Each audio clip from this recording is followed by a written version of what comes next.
All right, so now that I've had a chance to wear the Adidas Ultraboost 2019 for over a month, I wanted to bring you guys a follow-up video and let you guys know my final thoughts on the Ultraboost 2019. Before we start the video though, I want to let you guys know that this video is sponsored by Skillshare. This is actually a really great time for me to mention this brand to you guys because I personally want to utilize this site and what they have to offer because I want to upgrade from my recording software that I use on a regular basis. So I'm going to be utilizing Skillshare myself, but if you guys did not know what it is an online learning community with thousands of classes in design, business, technology, and more. If you have a premium membership, it gives you unlimited access to high quality classes from the experts working in their fields, so you can definitely improve your skills, which is what I need to do with video editing software. But I like the fact that I can use this site for multiple purposes, not just for video editing software. I can use it for entrepreneurship and other things to help further my career in YouTube as my side business and just get really great feedback from other professionals in the business. Skillshare is actually really affordable as well. It is less than $10 a month, so it's definitely worth checking out if it's something that you're interested in. And since you guys are watching this video, if you click the link in the description down below, it can get you a 2-month free trial to check out and try Skillshare. It's definitely something that I think is worth checking out, so highly recommend checking the link in the description. So now that we've got that out of the way, the Adidas Ultraboost 2019 or the Ultraboost 2019, whatever you want to call them, these have some funky stuff going on here, as you can see. I don't know if you can tell, but I mean, this is just super dirty, not white anymore. And then behind this, there's like sand actually caught in the cage back here. So these things are definitely beat up quite a bit. I wore these a lot.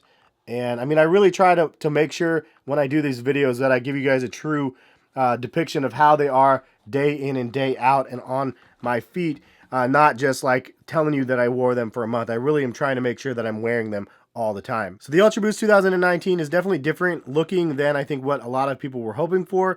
It is one of those shoes that I don't think everybody has loved yet, but it is a shoe that I believe deserves a lot of credit for being forward thinking in what they offered in this new model. I think there's a lot of things that they did that actually was an improvement to the original Ultraboost. There was a couple things that they did that was obviously a little bit of a downgrade just aesthetically to those people that want to use these on a casual basis. But I will say, as I always do, that this is not a performance review. I'm not running in these shoes, and I know the main focus of these shoes is actually supposed to be for running. So yes, I know I'm wearing them casually. I'm not somebody that's the intended audience for these shoes, and I'm not somebody that is using them for the intended purpose. Now that we've got that out of the way though, you guys do know what I'm using these for, and that's just everyday dad life, casual wear, walking everywhere, vacationing in these shoes, and so on. And I'll have to say that there's a lot of things I really, really like, and there's, again, some things I don't like. So let's go ahead and get into the pros and cons of the Ultraboost 19. We're going to go ahead and start off with the pros. First things first, I love the Boost midsole. Yes, this midsole is way bigger than the Ultraboost. It's actually 20% bigger than the original Ultraboost, and it is definitely felt. It is massive. It definitely more reminds me of the Ultraboost ST, and that is a massive stack comparison to the regular Ultraboost as well. But this one is even bigger than that. So I love the Boost midsole on here. They definitely did something different on here. As I've said in the review, there's a bunch of micro dots all over the shoe, so it's just treated differently. I'm not really sure what they did. Maybe they didn't put a finish on it or something, but it is really, really comfortable nonetheless. And I like the layout of it too. There's a lot in the heel section, so you have a lot back here, and it's just really felt all over your feet. And so that definitely gives me instant gratification when I put these things on. Super comfortable. Definitely a comfortable shoe. And I know it might gross people out that these things are dirty and I'm in my room with them, but I will wash my hands obviously afterwards. I'm going to clean these up with Reshoevn8r as well because that is what needs to happen to these shoes. One of the other pros that I'll mention is I actually like the heel counter. Now I know a lot of people don't like these because it looks weird to them and they don't like the overall look, but I personally think it looks dope. I like it, and it looks like a licorice vine around the shoe. It's really simple, but it's really well integrated with the shoe. The stability feels really good, at least on my feet, and I like the simple branding of the Ultraboost on the back here. I just think that this was such a nice, clean addition to the shoe, but done in such a good way where it was actually integrated in the Boost and then comes up on the Primeknit. and it just feels really, really good on feet. So that is definitely another thing that I really love about the shoe. Moving your way down to the bottom of the shoe, Continental rubber, again, a pro to myself. There's a good amount of traction on the bottom of this shoe. It's everything that you would expect it to be. I mean, and it's a good, really good outsole in my opinion. They also do have that torsion system down here on the bottom, and I do like this too. I like that it's kind of like it looks like a little glow stick or something like that, but it looks cool and it adds some extra stability to the shoe as well. As for some of the cons, for me personally, I'm not a big fan of this cage. It's just kind of like an eyesore.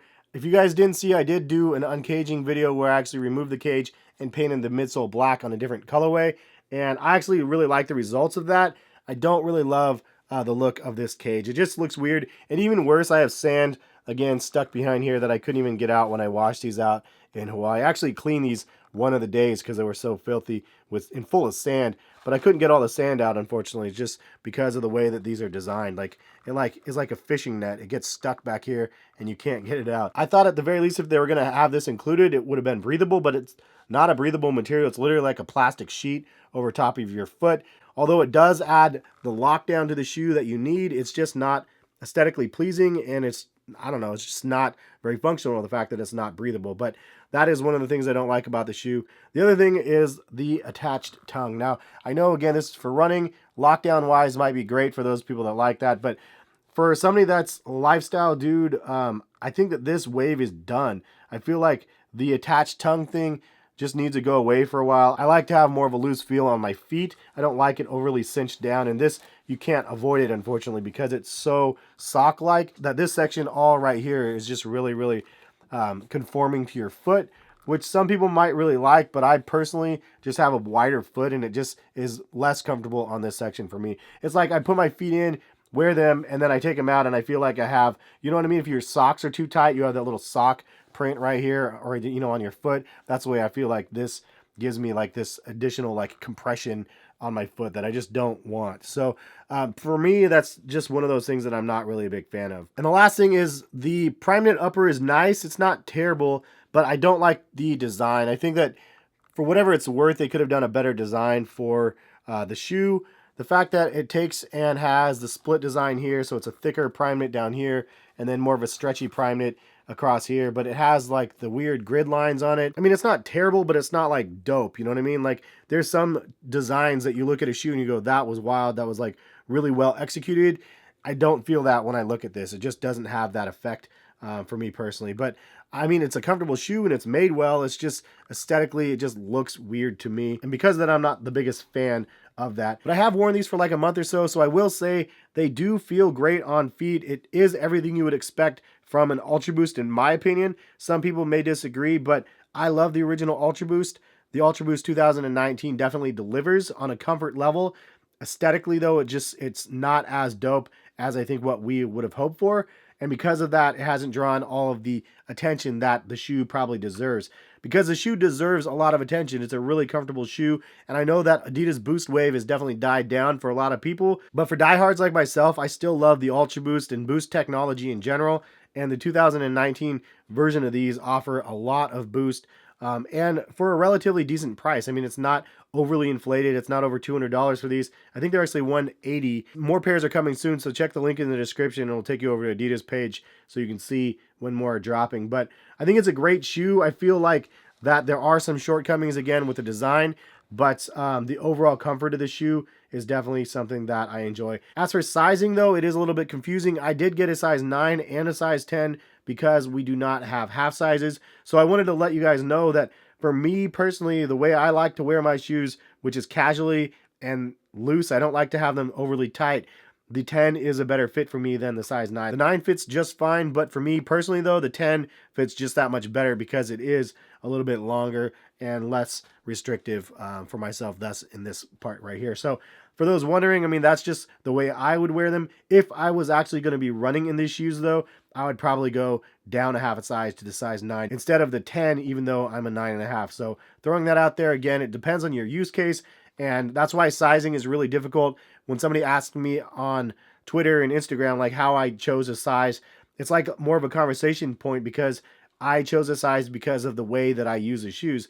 And that may not be the way that you use the shoes. So Just throwing that disclaimer out there. But I feel like the Ultraboost 2019 model will be one that people will probably sleep on. But I feel like there is going to be a cult following for those diehard Ultraboost fans out there that really give the Ultraboost 19 the appropriate attention that it deserves. So I do have my faith that people are actually going to really like the shoe. I already have 2 pairs. I'm definitely going to get a couple more as more colorways come available. But hopefully they'll have some good colorways come available. But anyway, that is my thoughts on the Ultraboost 2019. Leave some comments in the comment section. What were some of the pros and cons that you have had if you've tried on the shoe? Let other people know what you liked and what you disliked about the Ultraboost 2019 model. Again, I personally really like the shoe. I like a lot of aspects. Some of them I don't really love.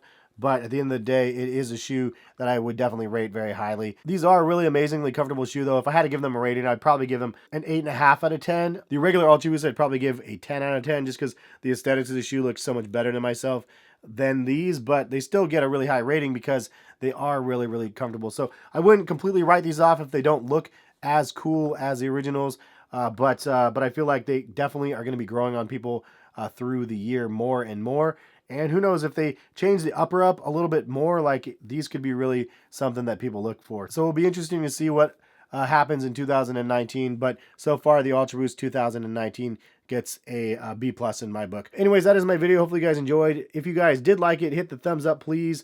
It definitely goes a long way on this channel if you do hit the thumbs up button. And subscribe if you are new to the channel as well. Notification bell to be notified of when the videos go live. And that is the end of the video. Thank you again for watching. Shout out again to Skillshare. Check the link in the description if you guys want to check out their website and get 2 free months over there. And have a great rest of the day. We'll catch you guys for some more sneaker videos very soon. Peace, guys.